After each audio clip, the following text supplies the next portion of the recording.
Verilip ABCD rom. Taraf DC beraberdir YC. DF2, BF4, bucak DAC alfa, bucak YAB 3 alfa olarsa rombun sahasını tapın. Rombun sahası S beraberdir 2'de 1 vurulsun D1 vurulsun D2. Diğer taraftan rombun sahası S beraberdir A'nın kvadratı vurulsun sinüs alfa. Rombun AC diagonalını seçsək. Rombun diagonalları perpendiküler olduğuna göre bu bucaq 90 derece olacak.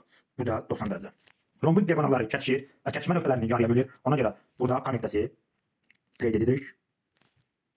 Rombun bucaqları tənbələndir, bucaqları yarıya bölünür. Verilmişdir ki, bucaq DAC alfa, bucaq YAB 3 alfa olarsa, bu bucaq alfa, onda bura 3 alfa olarsa, tənbələnin xassəsinə görə alfa üstəgəl 3 alfa bərabərdir 4 alfa.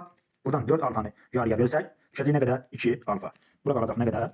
Alfa, burada qalacaq 2 alfa.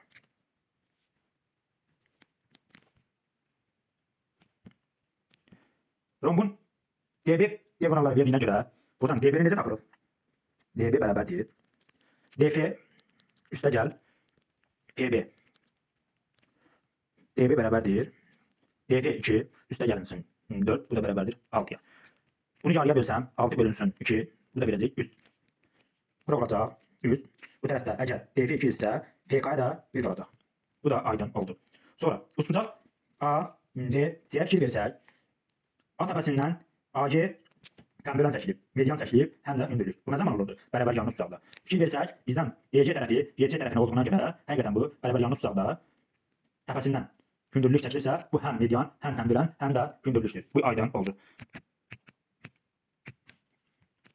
Bura 1 olduğuna görə, AF tənbələn olduğuna görə, bunlar 2, 1 nisbətində olduğuna görə, onda bu bucaqlar da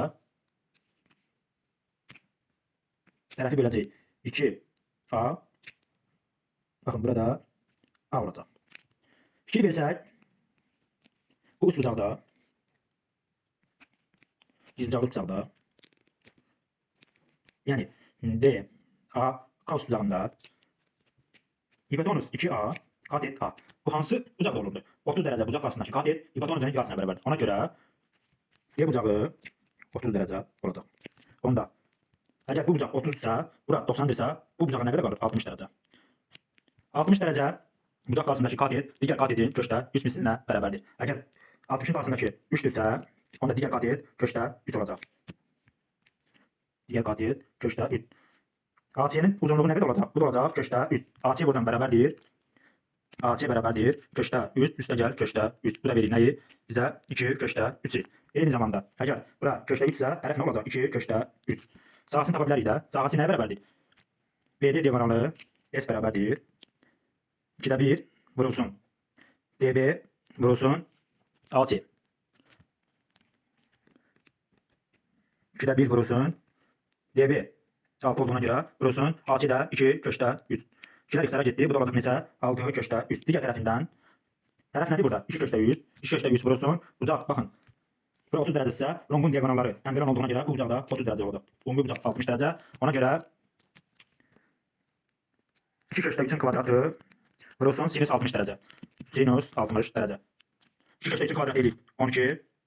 Vurulsun sinüs 60 dərəcə. Köşdə 3 bölünsün 2'dir. 2'lər 12'lik səraf varsa, bu da verəcək bizə neçə? 6 köşdə 3. Bu da oldu bizim